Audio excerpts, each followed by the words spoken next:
As the GBI presumably strengthens their case against Ryan Duke for Tara Grinstead's murder, for the general public, there's still a ton of unanswered questions. So much has changed over the past month, and Tara's case has progressed from a 12-year-old cold case to a high-profile active investigation, with 2 back-to-back arrests, and an extensive search for her remains on a pecan orchard in Fitzgerald. Since the first episode of this podcast, we've had numerous experts on the show, sharing their insight and expertise in an attempt to make sense of all the madness.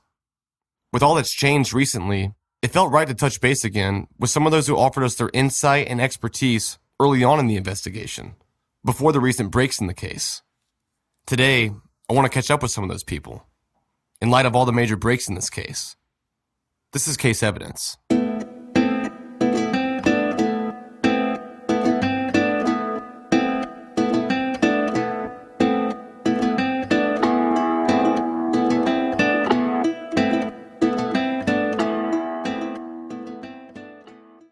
In running a business, one of the most important things is the people who work for you. And hiring the perfect candidate can not only be stressful, but really time-consuming. With ZipRecruiter.com, you can post your job to 200-plus job sites, including social media like Facebook and Twitter, all with one single click. You can find job candidates in any city or industry nationwide. You just post the job once and watch your qualified candidates roll into ZipRecruiter's easy-to-use interface. There's no more juggling emails or calls to your office. With ZipRecruiter, you can quickly scan candidates, rate them, and hire the right person fast. If you run a business and you're looking for your next hire, ZipRecruiter.com is where you need to go. And right now, Up and Vanished listeners can post jobs on ZipRecruiter for free by going to ZipRecruiter.com/case for case evidence. So, if you're looking for the perfect hire, look no further. Just go to ZipRecruiter.com/case and post your first job for free. That's ZipRecruiter.com/case. Our first guest today is Tracy Underwood, who spoke with us early on in the podcast. Tracy conducted multiple searches for Tara Grinstead's remains, all throughout Irwin County with her cadaver dogs. But each time, they turned up empty-handed. I caught up with Tracy to get her take on everything. You know, looking back on the searches that you performed with your dogs, does it surprise you that she was there, or did you think that she was somewhere else? Well, the area where they've been searching, the pecan orchard, I did not search in that area, and I'm not familiar with the area that they are searching. But the other areas that we searched, you know, we certainly didn't find any evidence there. And that's not unusual, honestly. Most times, cases, especially like this one, we may search, you know, a dozen more places or even 2 or 3 dozen places and not find anything at all. But that's okay, because at least we, quote, are a process of elimination, that we don't know where Tara is, but we at least know where she's not. And that's what I tell families and officials, that any case we get involved with, there's really only one thing that we can promise. And that is, at the end of the day, we'll know more than we did at the beginning of the day. Right. So being surprised that she was in this area, a little bit, but not, for a couple of reasons. One, this is a very, very small community. I'm surprised that, especially someone that went to the same school that she worked at, and being such a small community, that this did not happen sooner. So I'm a little surprised by that. I'm not surprised that she was found, you know, in a pretty close proximity of where she was last seen. It is highly unusual for people that are abducted and killed to be, or their remains placed long distances. It does happen, but it's rare. So those are the reasons why, you know, part of it I'm surprised by, but the other half of that I'm not surprised by. That makes sense. How many places did you search with your dogs back then? Well, over the years, I would estimate we probably have searched at least 30 different areas over the years. Of course, the first few days or few weeks, we searched a lot of areas. And then as leads would come up, or rumors or hearsay, they would call me. We would go down there, check it, clear it, say, what we're looking for is not here. So if I had to guess, at least 30 times or 30 different areas we've searched over the years. Did you ever bring your dogs to Tara's house at all? Well, no, we did not. We drove by the house, but we did not search it with the dog.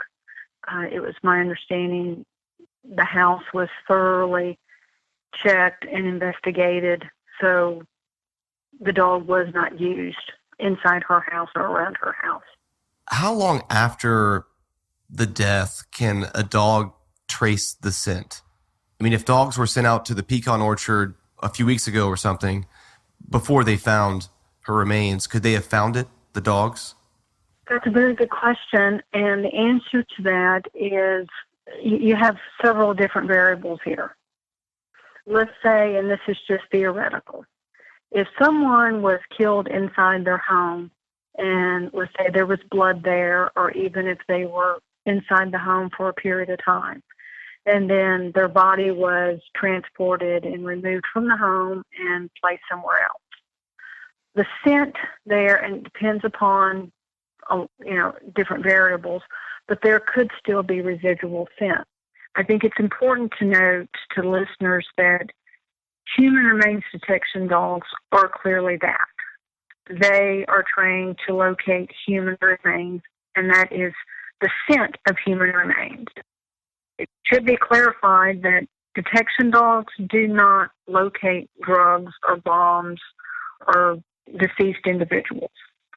What they are locating and indicating to is the scent of that particular item that they've been imprinted on, and in this case, it's human remains. So I say that to say that with someone, let's say if they were buried somewhere and then removed from that area, that scent is still going to remain.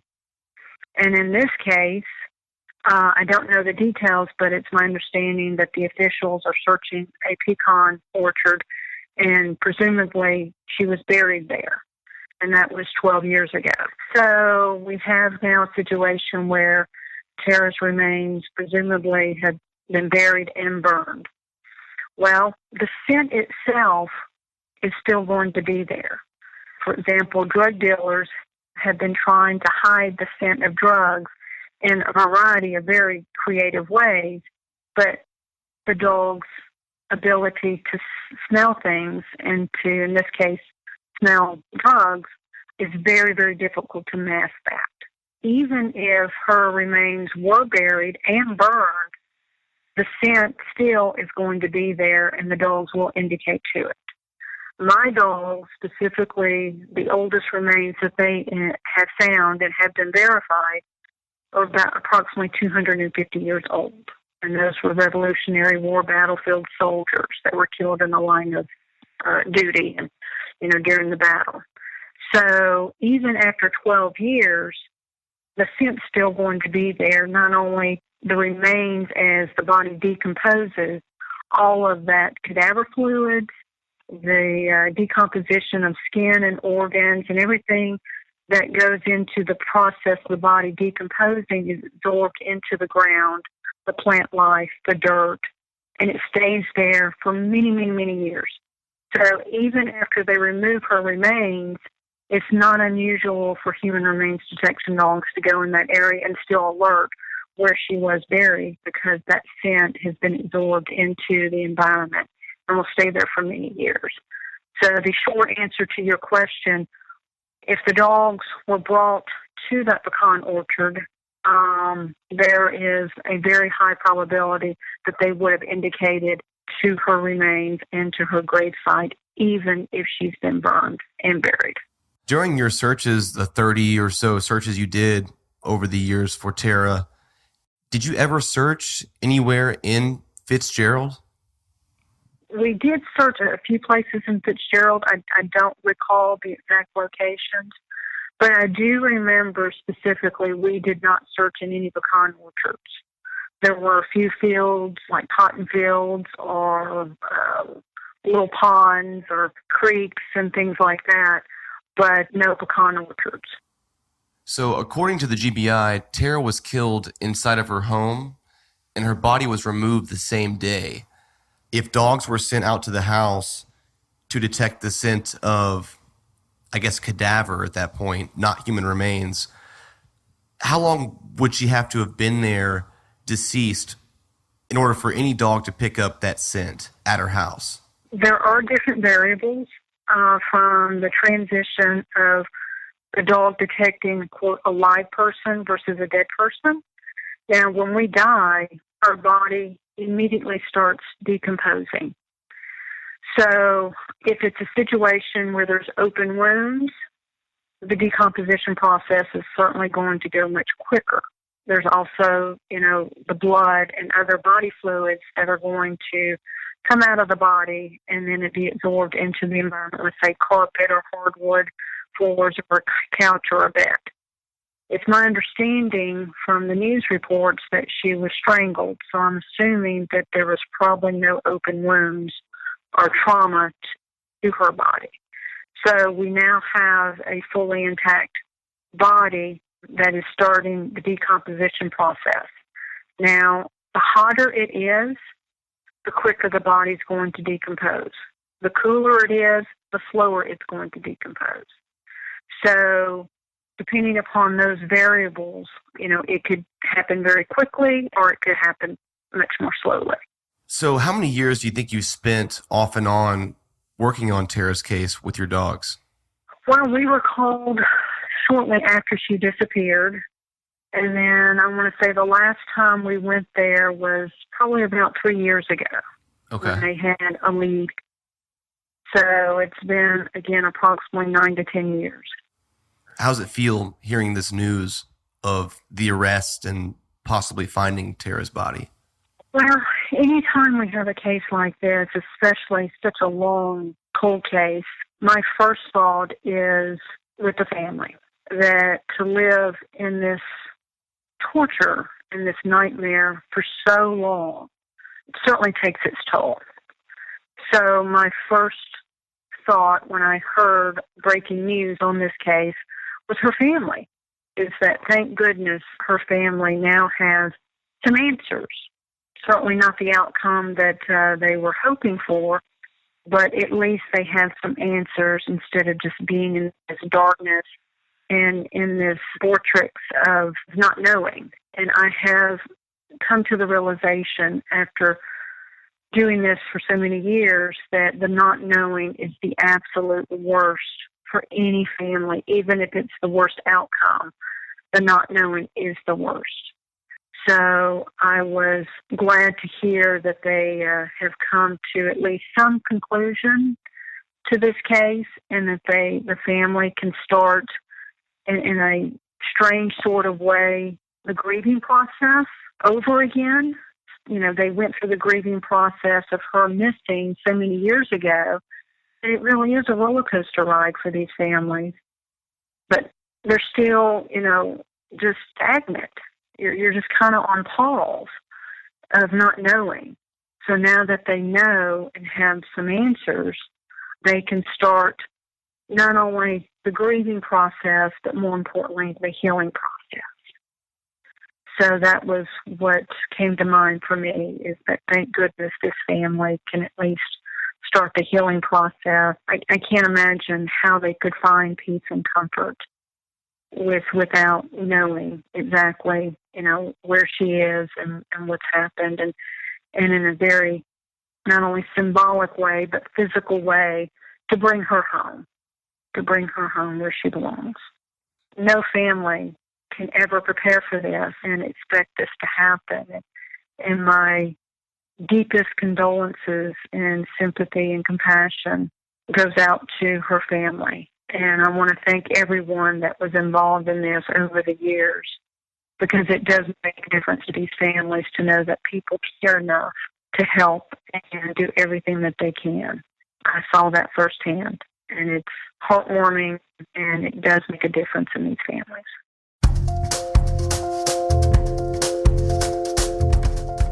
Fashion should not have to cost you a fortune. With La Tote, you can rinse your look and get new clothes every single day. You can get up to $700 worth of clothing for only $39 a month. Yes, $39 a month. My wife has always complained about shopping for clothes, but she loves new clothes. For the past month, she's been using Latote to upgrade her wardrobe. Here's what my wife said about her first Latote box that came in last week. There's this really cool, awesome Levi's skirt. This pair of pants is about to be so awesome. They're like these kind of like classy, slightly stretchy, cool pants, and they just look, I'm going to love them. Is it easier than shopping? Way easier than shopping. I hate shopping, you hate shopping, we hate shopping, but we love new stuff, so this is the way to do that. Take my wife's word for it and go to latote.com. Just fill out your style profile and sign up to get a custom tote delivered right to your door. Then you can wear what you want and return everything in the mail when you're done. Then a few days later, you get a new box. And right now, Latote is offering 50% off your first month. Just go to latote.com, that's LETOTE.com, and enter the promo code CASE for case evidence and get 50% off your first month. That's latote.com, promo code CASE for 50% off your first order. Our next guest today is former federal prosecutor Tad Tobias, who's known for specializing in murder cases that don't have a body. He's known as the no body guy. I was anxious to get his thoughts on everything. My name's Tad Tobias. I'm a former federal prosecutor in Washington, D.C. I'm also known as the No Body Guy, and you can find my website on www.nobodymurdercases.com. And my book is No Body Homicide Cases, A Practical Guide to Investigating, Prosecuting, and Winning Cases When the Victim is Missing. Some of the things we talked about last time were just what it takes to get a conviction with a no body case, and kind of talking about the different elements of this case with, someone having to come forward with information and, the likelihood of that and all those sort of things. Now that there's been, 2 arrests in this case, Tara's case now is technically a no body homicide investigation, but we do believe that the GBI has found some remains. They just haven't officially said that. But I wanted to talk to you about the prosecution with remains, but not technically a body. What are the police looking for right now? Obviously, if they were given a tip to go search a certain area for Tara's body, they went and searched there. They've concluded that search. What happens from here?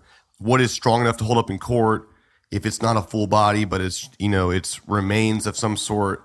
Do they have to be identifiable to her? How does it all work? Sure. So the likelihood of finding a lot of remains is probably very, very low in this case because of the climate, of Georgia and the time that has passed, particularly if, as it sounds like here, that the body was, sort of dumped maybe, not necessarily buried or wrapped in plastic or anything like that. I mean, we obviously don't know those facts, but from what, we've sort of heard, it seems more likely that maybe it was just kind of abandoned there in a somewhat remote location. If that is true, then the only, remains you're likely to find are going to be articles of clothing that perhaps could be tied to her, and then, skeleton, bones, teeth, things that take, a really, really long time to decompose and go away.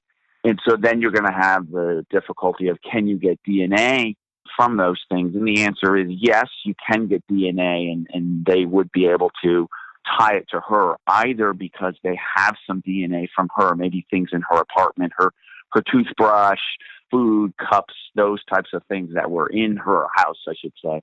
And you can tie the DNA that way, or you can use family DNA, that is, get DNA from her father and her mother, both of whom I believe are alive, or biological parents, and tie the remains from the DNA to the known DNA of her parents and making a match that way. That's also possible. The biggest challenge, though, I think, Payne, is going to be that you're not going to be able to determine cause of death, because given the amount of remains that are likely there, it's probably going to be difficult to say, well, it was blunt force trauma or it was strangulation. All of those things are just not things that are going to, appear on remains. Well, here's the thing. We don't know for sure what the GBI has found or what actually happened, but from all the information that I've gathered, and I believe it to be true, is that they burned her body. So whatever remains they're looking for, would be burned. So how does that change things if that was true? Well, I will say it is very, very difficult to completely burn a body. When you're talking about the temperature that you need to create, such as something you would have at a crematorium or some type of place that does this professionally for cremation purposes, you're talking about 400, 500, 600 degree Fahrenheit temperatures. That's incredibly difficult to do, when you're basically building a bonfire, out in the open. So burning a body tends not to be a particularly effective way of getting rid of a body. What it is going to mean is it's probably going to speed up any decomposition that has occurred, although I would still imagine that it would leave the possibility of finding bones and teeth and those types of things, because they're the most difficult to burn. Even when you're burning at a very high incineration rate, you often have those types of things remain because they're so difficult to burn. So while I think it's clearly a handicap and makes it more difficult, I still think the likelihood of completely incinerating a body in what's basically going to be, for lack of a better term, a bonfire, that's probably not likely to happen. So you're saying that there's likely still some identifiable piece of evidence left, no matter how small it is, there may be something? I would think so, just because I think it's unlikely that you're going to be able to have a fire hot enough that would, pulverize and incinerate the bones. I just don't see that, as happening. I think it is much more likely that even with burning, obviously you're burning the flesh and maybe you're getting rid of clothes and whatever else. I think it's still going to be difficult to do enough to actually get rid of. I was just looked at my book, just because I wanted to make sure, and I wrote a line in there that says burning a body completely requires temperatures of at least 1,400 to 1,800 degrees Fahrenheit, and even then bone fragments can remain behind. So I was a little low on the temperature. I mean, you're talking about incredibly high temperatures, which are just so unlikely to be happening in a bonfire. So I think that means it is much more likely that while you're burning, flesh and those types of things, there's still a chance of you leaving behind bone fragments. And in any event, given the passage of time, you're unlikely to have flesh and those types of things left behind anyway, simply because the passage of time, let alone the burning. Right. So what challenges are the prosecution facing right now? Well, when you have no body, one of the things you have to prove is that the person is in fact dead. That challenge, if you have some remains that you can tie and you can, through DNA or through some other method, tie to Tara Grinstead, you wouldn't have to prove that. So that's one less challenge for the prosecution, because they're going to be able to argue, yes, Tara Grinstead is dead. What they're not going to be able to argue, possibly, is they're not going to be able to argue how she died. And that's going to be important because, as you pointed out on the show a number of times, the main piece of evidence in this case is probably going to be the testimony of someone testifying against Ryan Duke, and it's probably going to be Bo Dukes. If we believe what's sort of happening here, that I think Philip Hollowell has covered really well, that's going to be the main testimony. And what you want to have is you want to be able to corroborate everything that Bo Duke said. That is, we took the body, or he was there in the pecan orchard and they brought the body there. And this, I looked at it and saw X, Y, and Z had happened to it. She'd been, strangled, or however the means of the murder occurred. And if you can't corroborate that from the body itself, it makes it harder for the prosecution, because you want to be able to corroborate everything that Bo Duke said, so that you have that information in front of the jury to say, yeah, he said she was strangled. And then when we found the body or the remains, we were able to see, yeah, her hyoid, which is a bone in the throat, her hyoid was broken. So we knew that's a sign of strangulation. Those types of facts are going to be more difficult, and they're not going to have those facts. Right. So one of the things that I've learned is, we don't know for sure what's happened, but one of the things going around is that Ryan Duke may have confessed in some sort of capacity. Now, that could be completely untrue. I do not know, but it would seem to make sense a little bit if Ryan just admitted it and Bo corroborated it and then got the arrest warrant to go search the pecan orchard. But where things stand right now, couldn't Ryan just say, hey, wait, it wasn't me, it was Bo who did it? Sure. I mean, that's what often happens when you have, the only two people who are involved are going to point the fingers at one another. The problem, again, though, is when you don't have a body, you can't corroborate what one person is saying versus what another person is saying, possibly because you don't have anything independent of their two stories. So you're basically trying to sort out, Bo Duke said it happened this way, Ryan Duke says it happened this way. You don't have any independent evidence on the body that says, no, she wasn't stabbed. She was actually strangled. And he's saying it was a stabbing. And he's saying it was a strangulation. And we can disprove that because we have the body. So that is, in particular, a challenge with either no body cases or cases where you only have some remains, maybe enough to tie it to who the victim is, but not how they were actually murdered. If you were the DA in this case right now, what would you want to happen next? What's the best way for you to get your conviction? Oh, that's really hard to say without knowing what they know in this case. Well, the one thing I will say is if you are a prosecutor faced with a case where you're either relying on a confession or co-defendant testimony or informant testimony, that is someone else who's got some issues, are coming forward and telling you the single most important thing that you must have is you must have independent corroboration of what they are saying. For a confession, it's required under the law, as been pointed out. You can't simply convict someone on their confession. You need other corroborating evidence.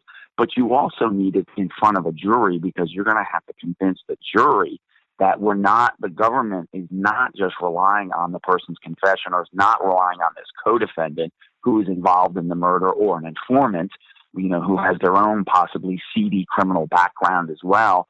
You've got to rely on, we independently proved it because we had X, Y, and Z that independently corroborate. So as a prosecutor, that's what I'd be looking for to say to the GBI or who's ever looking at the case. What independent evidence do we have that the confession is right or what the informant or the co-defendant has told us? Now, part of that you have because if the remains are tied to Tara Grinstead, you do have an independent fact of they said you dumped the body in the pecan orchard and there it is.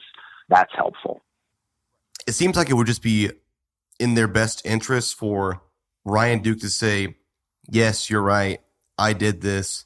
He signs the piece of paper and takes a plea and goes to jail. This is a very small town with not very much money, and this is a very high-profile case right now. And, clearly the judge agrees by placing this gag order on the case. She has since loosened up a little bit. But based on all of that, it seems to me that it would be in their best interest to get Ryan Duke to plea out on this.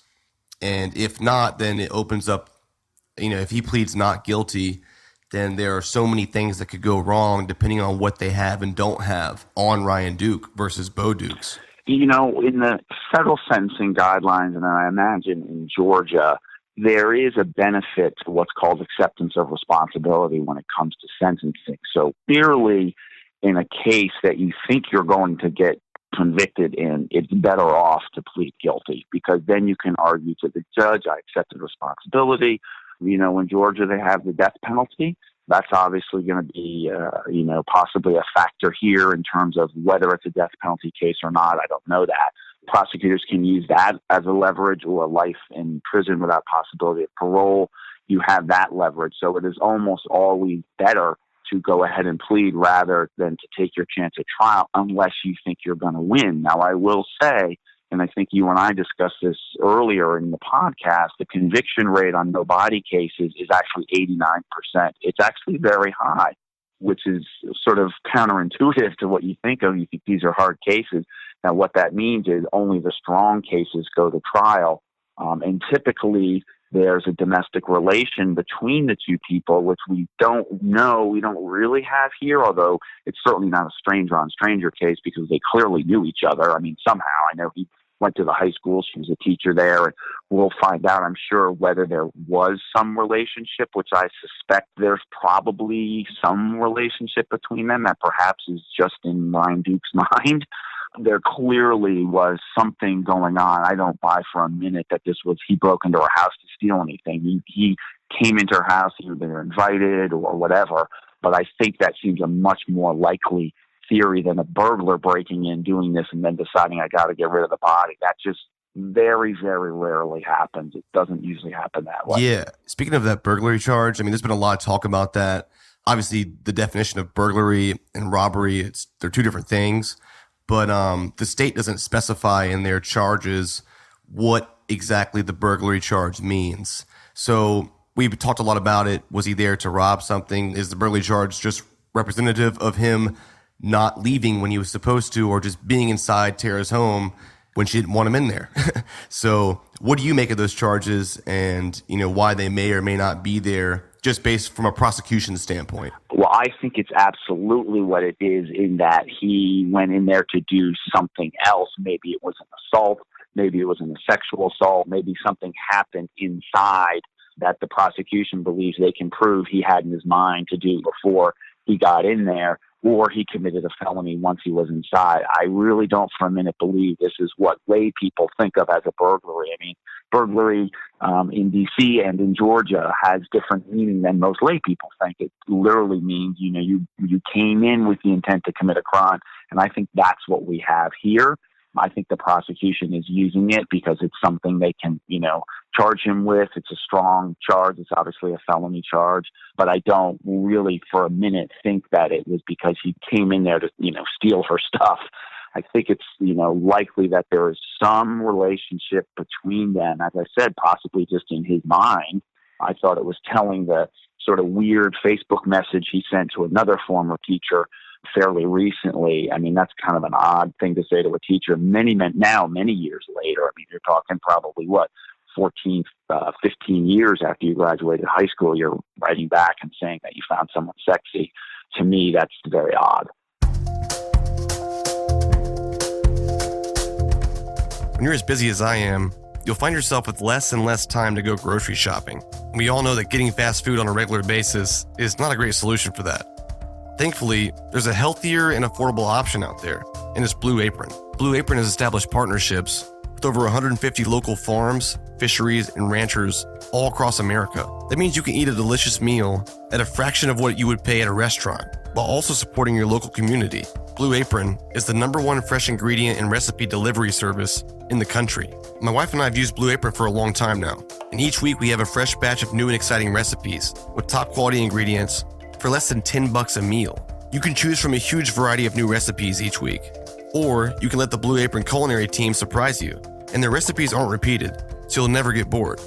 Check out this week's menu and get your first 3 meals for free and with free shipping by going to blueapron.com/upandvanished. That's blueapron.com/upandvanished. Speaking of that Facebook message, what do you make of that?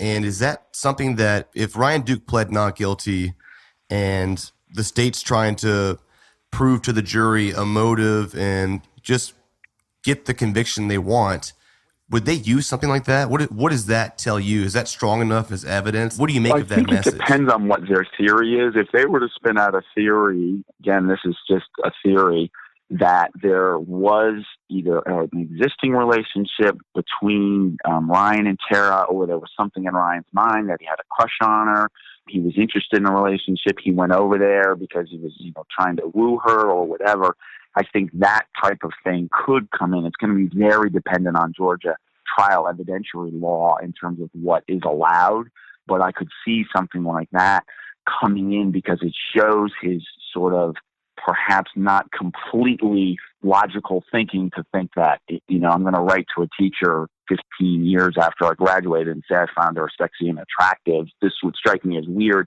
but I think it may go to show that perhaps he had these sort of unrequited crushes or weird fixations on the teachers at his high school. I think that's, if the prosecution's going with that theory because there was some relationship between them, if only in Ryan's mind, you probably could get that in. Is motive something you have to establish, or is that just something juries like to hear? It's something juries like to hear. It is definitely not a requirement, but you got to have something, particularly in the no-body case where you're kind of scratching your head, sort of wondering in a lot of no-body cases whether the person's even dead. If you don't have a motive going in, that makes for a really difficult case. When you're doing a trial, you're telling a story. So you have to have your story consistent, and it has to comport with sort of human emotions, what people think. And those types of things are not legally required, but you've got to show that to the jury because it enables you to put all of your evidence in a particular way to say, see, jury, isn't this consistent with the story I've been telling you from the beginning? He had this weird crush on her. He went over to her house to talk to her, and she said, get out, I'm not interested. They had a struggle. Whatever it's going to be, you've got to be able to show that to the jury, even if legally you don't have to prove that. Right. And that's one thing we don't know yet. We're really in the dark with what Ryan Duke's motive was. Why was this guy here? Why did Bo get involved the way he did? These are things that we really don't know, and the public in general really wants to know. It would be interesting if Ryan Duke did plead not guilty, what story the state is going to paint for everybody.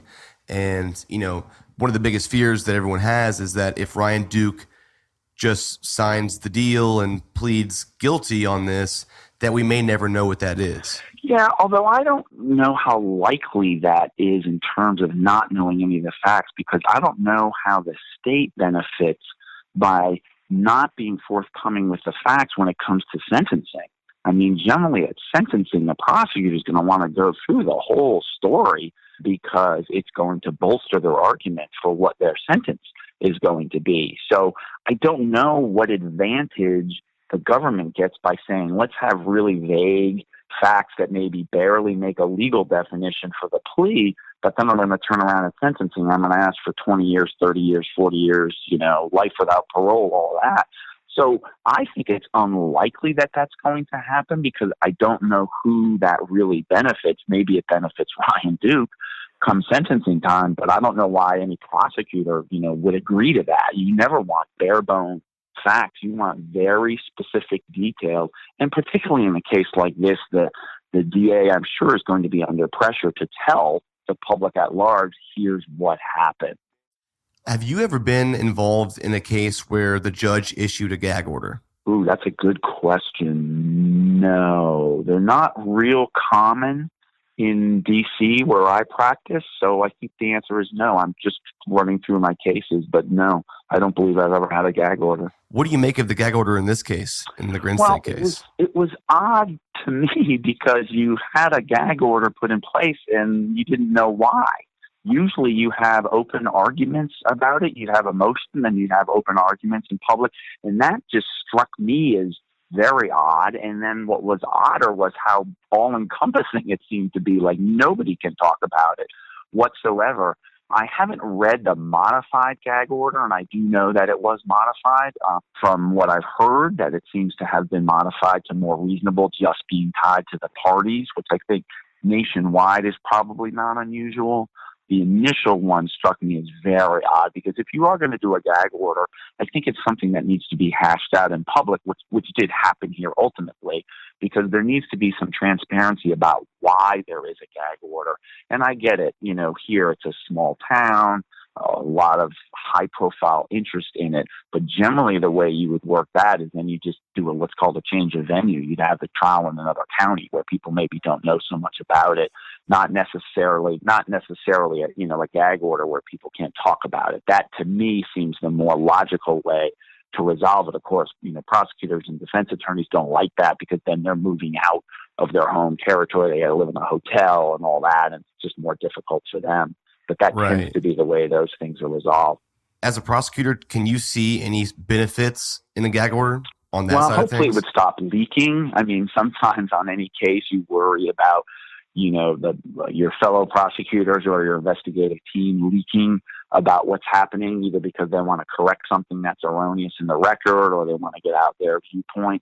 And that can be damaging because you'd like to have your evidence fresh when you are presenting it to the jury, not have all the facts out there beforehand, because you don't want people to prejudge. I mean, as a prosecutor, you're not trying to win convictions. You're trying to have fair trials. And it's not fair if a lot of information is getting out, even if it's dumping on the defendant, which you think as a prosecutor, you think, hey, great, then people will be more likely to convict them. But that's not our role. We're not there, trying to get notches on our belt. We're trying to do fair and just trials for people. So what's the most important thing to a prosecutor? A fair trial? It better be a fair trial, or you're not any kind of prosecutor that I'd want to know. And that's why I've always said I don't like prosecutors who say they never lost a case.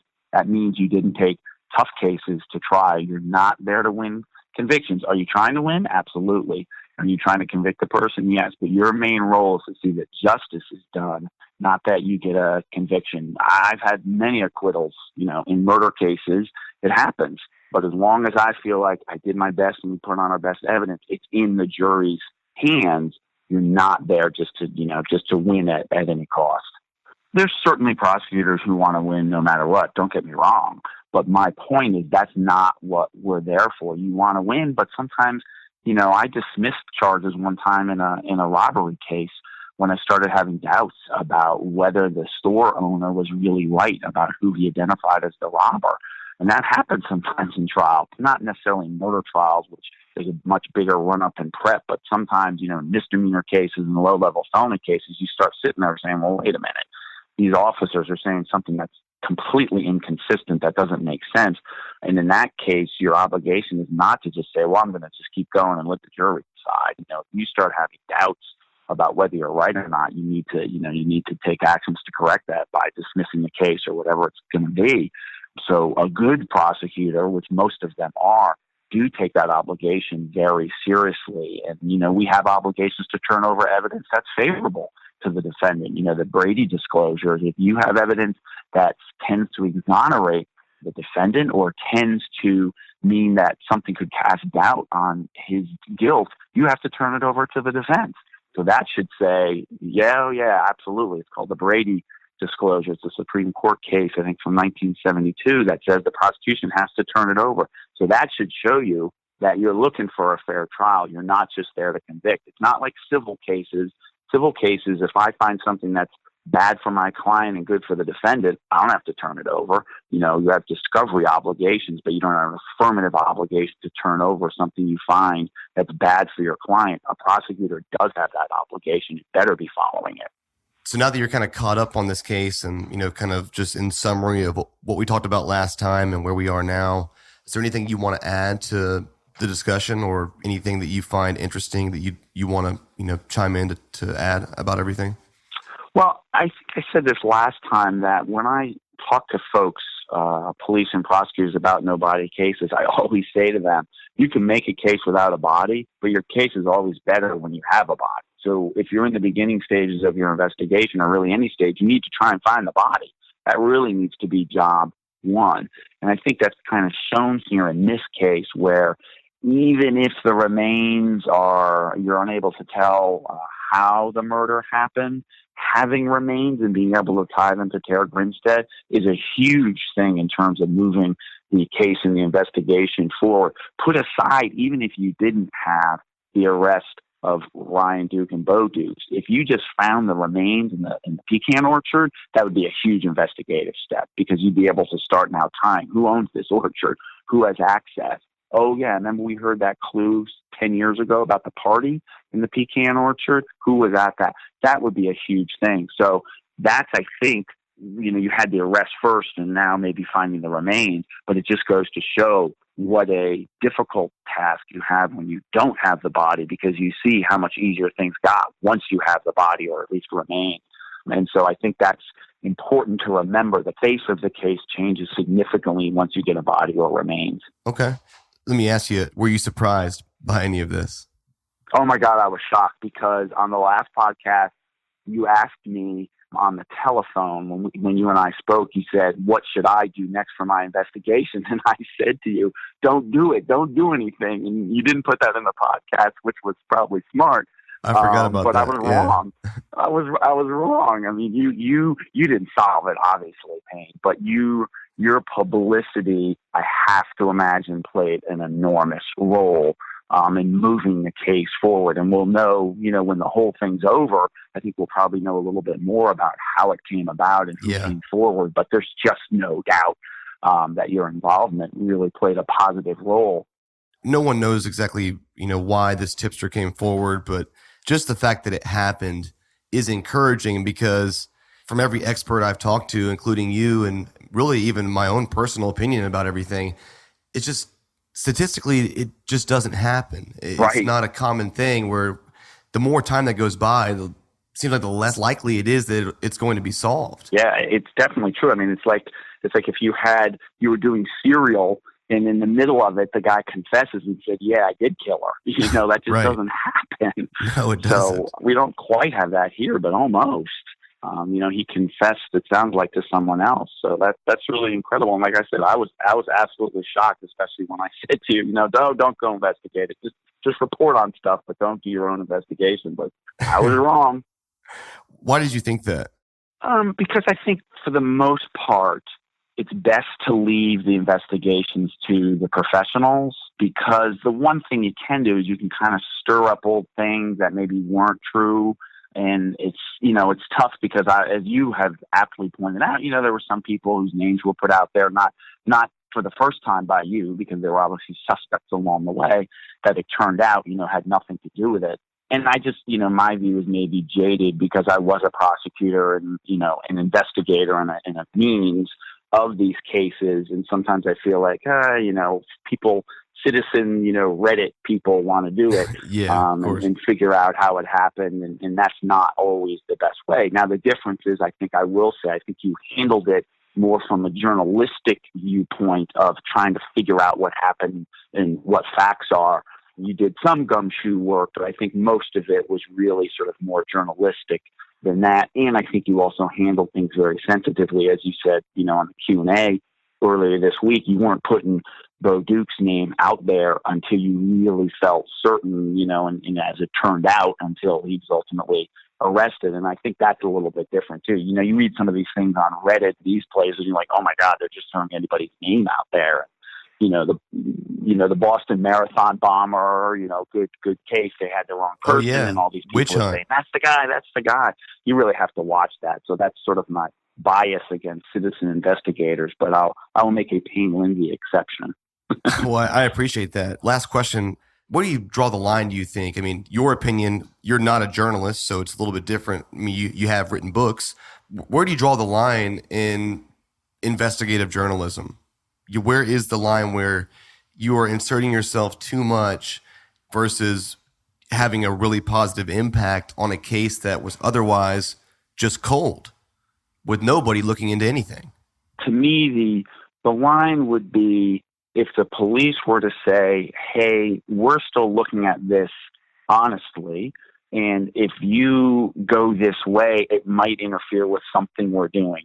We're putting it undercover in here, and we're trying to get the people to talk. I think that, to me, is really the line. And I don't have any doubt that the GBI was still investigating this case. But does that mean there's an agent assigned who every day is coming to work saying, how did Tara Grinstead die? Or is it, I got 17 cold cases and Tara Grinstead is one of them, and if somebody calls the tip line, I'll check it out? And I think that, to me, is the difference. I think this case was probably a little colder than most because it had been a long time. And, you can't assign one agent to a cold case that's 10 years old if you don't have any leads or anything to do. Or GBI or any law enforcement agency doesn't have the benefit of that many people. And so I think, given that to me is more the line, is, are you interfering with the active investigation? And if you're not, then I'm okay with, pushing the envelope a little bit.